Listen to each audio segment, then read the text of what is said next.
नमस्कार दोस्तों, स्वागत है आपका हमारे YouTube चैनल जीके ट्रैकर पे। देखिए फ्रेंड्स, आज के वीडियो में हम बात करेंगे जो हमारी एक सीरीज है टॉप जीके एमसीक्यू सीरीज, जिसमें हम आपके जीके के प्रीवियस ईयर क्वेश्चंस को यहाँ पे कवर करते हैं। इस सीरीज में आपको हर वीडियो में जीके के ऐसे क्वेश्चन देखने को मिलते हैं जो आपसे किसी न किसी एग्जाम में पूछे गए होते हैं, यानी सभी के सभी प्रीवियस ईयर क्वेश्चंस होते हैं और इन क्वेश्चंस को हम पूरी डिटेल के साथ यहाँ पे कवर करते हैं। ये हमारी इस सीरीज की 96th क्लास है। अगर आपने इससे पहले की क्लासेस को नहीं देखा है तो आप उन सभी क्लासेस को प्लेलिस्ट में जाके देख सकते हैं। आज के वीडियो में भी हम जीके के 20 इंपॉर्टेंट प्रीवियस ईयर क्वेश्चंस को यहाँ पर देखेंगे और पूरी डिटेल के साथ इनको कवर करेंगे, जिससे आपका साथ साथ में प्रैक्टिस भी होती रहे और आपका रिवीजन भी यहाँ पर होता रहे। तो चलिए दोस्तों, आज की क्लास को शुरू करते हैं। आज का हमारा पहला क्वेश्चन है, भारतीय संविधान के किस अनुच्छेद के तहत राष्ट्रपति वित्त आयोग की सिफारिशों को संसद के प्रत्येक सदन के समक्ष रखवाता है। देखिए, क्वेश्चन को ध्यान से पढ़ना। वित्त आयोग की जो सिफारिशें होती हैं उनको संसद के समक्ष रखने की बात हो रही है, वित्त आयोग के गठन की बात नहीं हो रही। वित्त आयोग का गठन आप जानते हैं भारत के राष्ट्रपति करते हैं आर्टिकल 280 के तहत, लेकिन जो इनकी सिफारिशें होती हैं उनको संसद के सामने कौन रखवाता है? राष्ट्रपति रखवाता है आर्टिकल 281 के तहत। ऑप्शन बी सही आंसर हो जाएगा। वित्त आयोग को लेकर, इसके गठन को लेकर, इसके टाइम पीरियड को लेकर बहुत बार पेपर में क्वेश्चन आते हैं। वित्त आयोग का गठन 5 वर्ष के लिए किया जाता है, आर्टिकल 280 के तहत किया जाता है और राष्ट्रपति इसका गठन करते हैं। इनकी सिफारिशों को संसद के सामने कौन रखते हैं? राष्ट्रपति, 281 के तहत। ठीक है, नेक्स्ट है, संविधान सभा के चुनाव में कांग्रेस को कितनी सीटें प्राप्त हुई थी? देखिए, जब संविधान सभा के लिए चुनाव हुए थे, जुलाई अगस्त 1946 में संविधान सभा के लिए चुनाव हुए थे। टोटल 296 सीटों पर यह चुनाव हुए थे, जिनमें से 208 सीटें कांग्रेस ने जीती थी। ऑप्शन सी सही आंसर हो जाएगा। 73 सीटें यहां पर मुस्लिम लीग को मिली थी और 15 सीटें अन्य के खाते में गई थी। तो कांग्रेस को कितनी सीटें मिली थी संविधान सभा के चुनाव में जो 1946 में हुआ? 208 सीटें। कई बार मुस्लिम लीग का भी नंबर पूछ लेता है, तो 73 सीटें मुस्लिम लीग को मिली थी। एक और क्वेश्चन आता है संविधान सभा को लेकर के, संविधान सभा के गठन का आधार क्या था? संविधान सभा के गठन का आधार कैबिनेट मिशन था। एक और चीज, संविधान सभा में सीटों का जो विभाजन किया गया किस आधार पे किया गया? तो ध्यान रखेंगे, जनसंख्या के आधार पे। ठीक है, संविधान सभा के जो चुनाव होते हैं वो अप्रत्यक्ष हुए थे या प्रत्यक्ष हुए थे? तो एक और चीज ध्यान रखना, संविधान सभा के चुनाव अप्रत्यक्ष हुए थे। जो राज्यों की विधानसभाएं थी उनके सदस्यों के द्वारा संविधान सभा के सदस्यों को चुना गया था। ठीक है, नेक्स्ट है, मुगल काल में सम्राट के बाद न्याय का सर्वोच्च अधिकारी कौन होता था? तो मुगल काल में न्याय का सर्वोच्च अधिकारी कौन होता था? सम्राट। सम्राट के बाद कौन होता था? सम्राट के बाद प्रधान काजी होता था। ऑप्शन बी सही आंसर हो जाएगा। प्रधान काजी को काजी उल कुजात के नाम से भी जाना जाता था। यह न्याय का सर्वोच्च अधिकारी होता था राजा के बाद। ठीक है, क्वेश्चन ऐसा भी आता है, मुगल काल में न्यायाधीश को क्या कहा जाता था? तो मुगल काल में न्यायाधीश को प्रधान काजी या काजी उल कुजात कहा जाता था। इसकी मदद के लिए मुफ्तियों को नियुक्त किया जाता था। प्रधान मुफ्ती इसकी मदद के लिए होते थे। ठीक है, नेक्स्ट है, राजा रणजीत सिंह को राजा की उपाधि किसने दी थी? तो जो सिख साम्राज्य के संस्थापक थे महाराजा रणजीत सिंह, इनको राजा की उपाधि ज़मान शाह ने दी थी। ऑप्शन बी सही आंसर हो जाएगा। यह अफगान शासक था, अफगानिस्तान का शासक था ज़मान शाह। इसी ने रणजीत सिंह को राजा की उपाधि दी और रणजीत सिंह को अधिकार दिया कि आप लाहौर पर शासन कीजिए।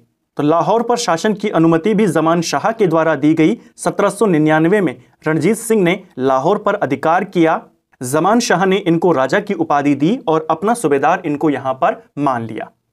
तो क्वेश्चन आता है, इनको राजा की उपाधि किसने दी? अफगान शासक ज़मान शाह ने दी। रणजीत सिंह को लेकर 2-3 इंपॉर्टेंट क्वेश्चन आपके पेपर में पूछे जाते हैं, उनको आपने ध्यान रखना है। पहला क्वेश्चन आता है अमृतसर की संधि को लेकर के। काफी फेमस संधि है अमृतसर की संधि। यह संधि 1809 में होती है। यह संधि अंग्रेजों और रणजीत सिंह के मध्य में होती है। अंग्रेजों की तरफ से इस संधि पे कौन हस्ताक्षर करता है? मेटाकैफ करता है। इसका नाम भी याद रखेंगे, क्वेश्चन आता है। अंग्रेजों की तरफ से अमृतसर की संधि पर किसने हस्ताक्षर किया? चार्ल्स मेटाकैफ ने। ठीक है। रणजीत सिंह की राजधानी के नाम पूछे जाते हैं। इनकी दो राजधानियां थी, एक इनकी राजनीतिक राजधानी और एक इनकी धार्मिक राजधानी। रणजीत सिंह की धार्मिक राजधानी अमृतसर थी, राजनीतिक राजधानी इनकी लाहौर थी। ठीक है। रणजीत सिंह का राज्य कितने सूबों में बटा हुआ था? तो इन्होंने अपने पूरे साम्राज्य को 4 सूबों में बांटा हुआ था, यानी इनके काल में सूबों की संख्या कितनी थी? 4। एक था पेशावर, एक आपका कश्मीर, इसके अलावा मुल्तान और लाहौर। ठीक है। 1839 में रणजीत सिंह की मृत्यु हो जाती है। एक फ्रांसीसी यात्री है विक्टर जाकमा करके। विक्टर जाकमा ने रणजीत सिंह की तुलना नेपोलियन बोनापार्ट से करी है। इस चीज को भी याद करेंगे। रणजीत सिंह के उत्तराधिकारी कौन थे? यह क्वेश्चन भी आता है क्योंकि काफी प्रसिद्ध शासक थे, सिख साम्राज्य के संस्थापक थे। इनके उत्तराधिकारी का नाम था खड़क सिंह। ठीक है। इनका नाम भी याद करेंगे। सिख साम्राज्य के ऊपर, सिख धर्म के ऊपर ऑलरेडी एक अलग वीडियो बना है जिसमें हमने सारे इंपॉर्टेंट फैक्ट्स को वन लाइनर के रूप में एक एक तथ्य को डिटेल में कवर किया है। प्लेलिस्ट से आप उसको देख सकते हैं।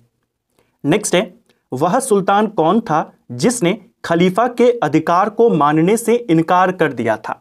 तो खलीफा को मानने से इनकार कर दिया। उनके जो शक्तियां होती थी, सल्तनत काल में खलीफाओं को काफी ज्यादा शक्तियां प्राप्त थी, उनके अधिकारों को मानने से मना कर दिया था अलाउद्दीन खिलजी ने। ऑप्शन ए सही आंसर होगा।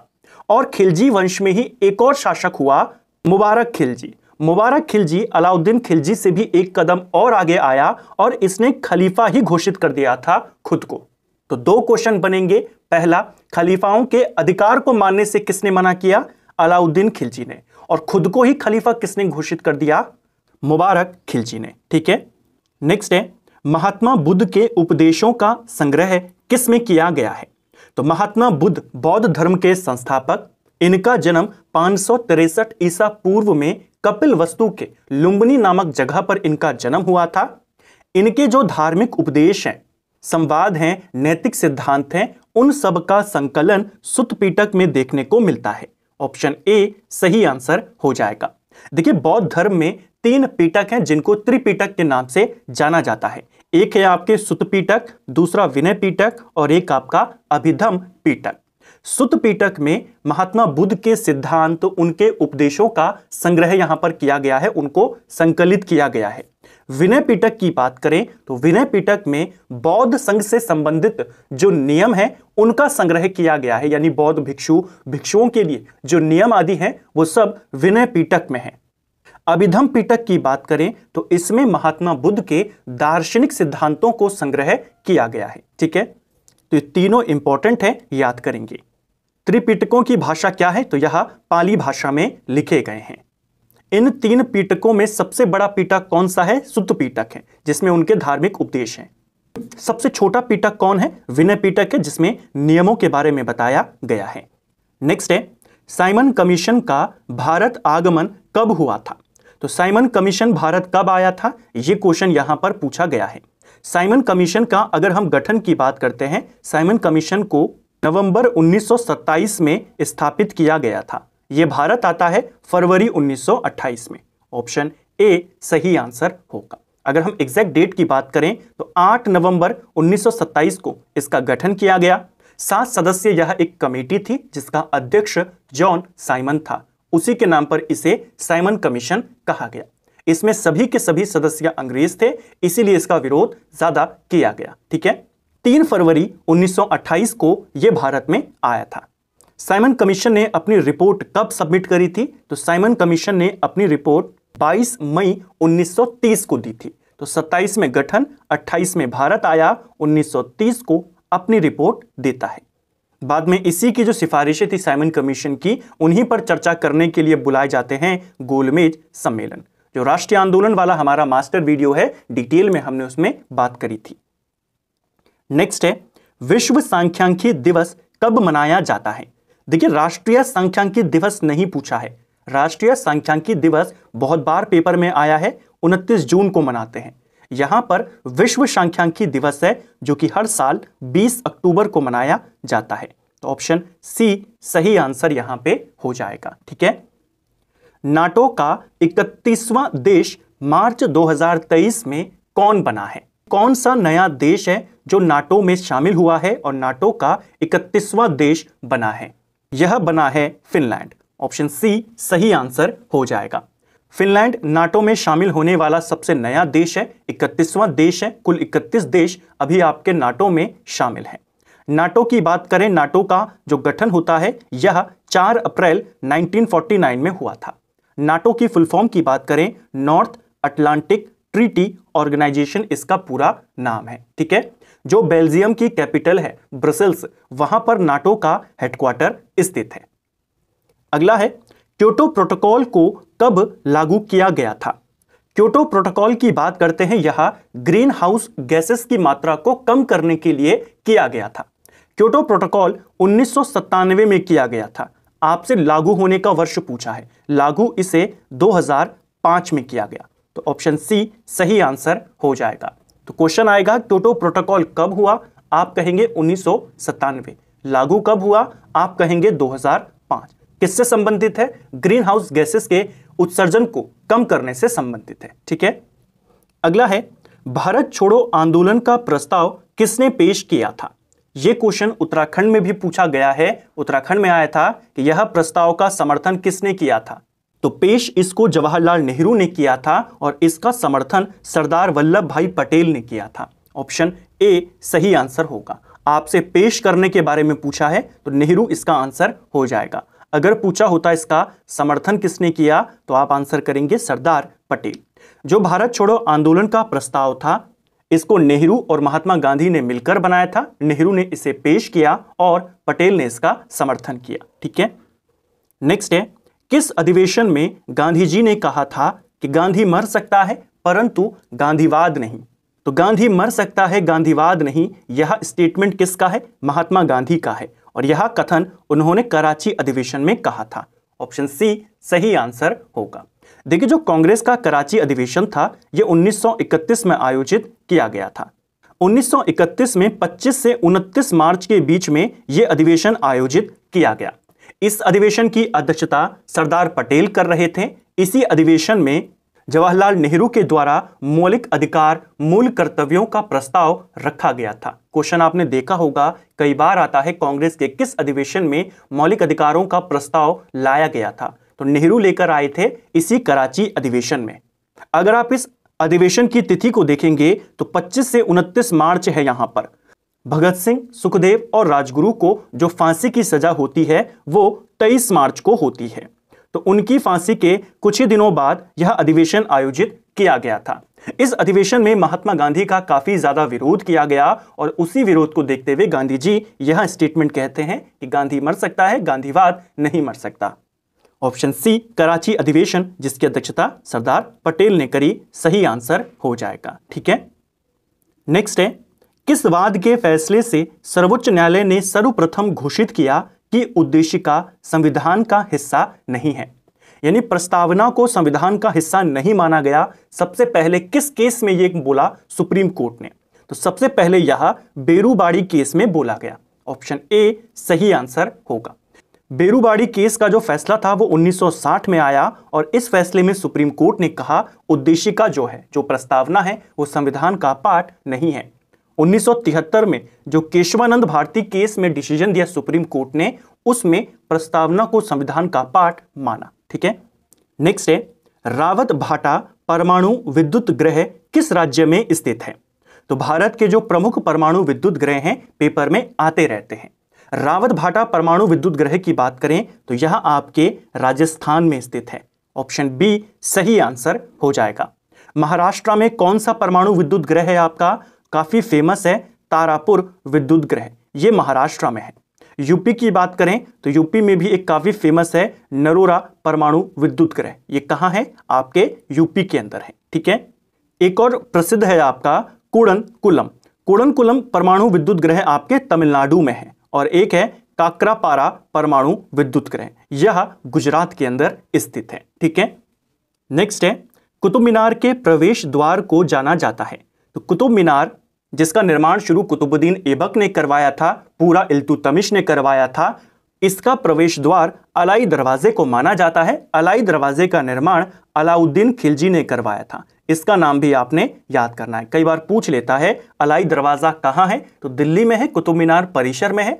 कुतुब मीनार का इसे प्रवेश द्वार माना जाता है। 1311 में इसका निर्माण अलाउद्दीन खिलजी ने कराया था। ठीक है, नेक्स्ट है, संविधान के अनुच्छेद 17 और अनुच्छेद 18 में व्यवस्था है।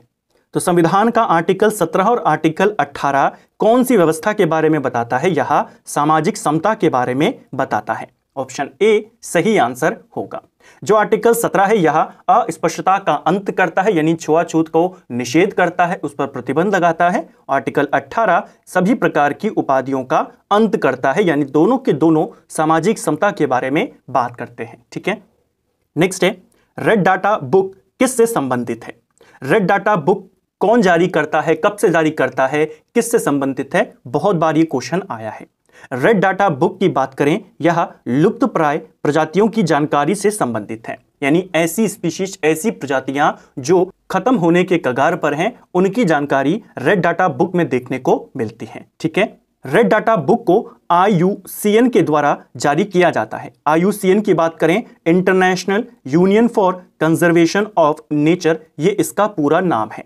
IUCN की स्थापना 1964 में होती है और यह संस्था 1968 से रेड डाटा बुक का पब्लिक यहां पर कर रही है, पब्लिश इसको कर रही है। ठीक है, किस सल्तनत शासक के समय मंगोलों ने भारत पर पहला आक्रमण किया था? देखिए, मंगोलों ने भारत पर सबसे ज्यादा आक्रमण अलाउद्दीन खिलजी के काल में किया था, लेकिन यहां पर सबसे ज्यादा आक्रमण नहीं पूछा, यहां पर पूछा है पहला आक्रमण किसके काल में किया। तो मंगोलों ने भारत पर पहला आक्रमण इल्तुतमिश के काल में किया था। ठीक है, ऑप्शन बी सही आंसर होगा।